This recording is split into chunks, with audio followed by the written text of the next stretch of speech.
Mario بولاٹیلی Italy کا ایک سیاہ فام فٹ بال اسٹرائکر تھا۔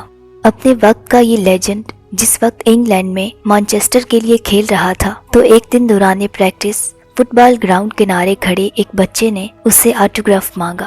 ماریو نے اس سے پوچھا، بجائے اسکول میں ہونے کے تم یہاں کیوں ہو؟ بچے نے کہا، وہاں مجھے دوسرے بچے تنگ یعنی بولینگ کرتے ہیں، میرا دل اسکول میں نہیں لگتا۔ ماریو نے کہا، تمہارا اسکول کہاں ہے؟ بچے نے جگہ بتائی تو ماریو نے کہا، چلو تمہارے اسکول چلتے ہیں، اور سیدھا بچے کو لے کر اس کے اسکول میں اس کے کلاس روم پہنچ گیا۔ وہاں اس بچے کو ہراساں کرنے والے دوسرے لڑکوں کو پرنسپل کے سامنے کھڑا کر کے ان سے وعدہ لیا وہ آئندہ اسے تنگ نہیں کریں گے۔ کچھ لوگ بہت بڑے ہوتے ہیں، اتنے بڑے کہ آس پاس کے چھوٹے چھوٹے لوگوں کے بڑے بڑے مسائل کو اپنی ذمہ داری سمجھ لیتے ہیں، پھر قدرت بھی ان کو بڑی بڑی ذمہ داریوں کے لیے بڑا اور قداور بنا دیتی ہے۔ کچھ لوگ بہت چھوٹے ہوتے ہیں، اتنے چھوٹے کہ دوسروں کے بڑے بڑے مسائل ان کو چھوٹے اور اپنے چھوٹے چھوٹے مسائل ان کو بڑے لگتے ہیں۔ وہ صرف اپنا سوچتے ہیں، اپنے لیے ہی سوچتے ہیں اور چھوٹے رہ جاتے ہیں۔ اگر آپ دوسروں کی تکلیف بالکل ویسے ہی محسوس نہیں کرتے جیسے یہ تکلیف آپ کی ہے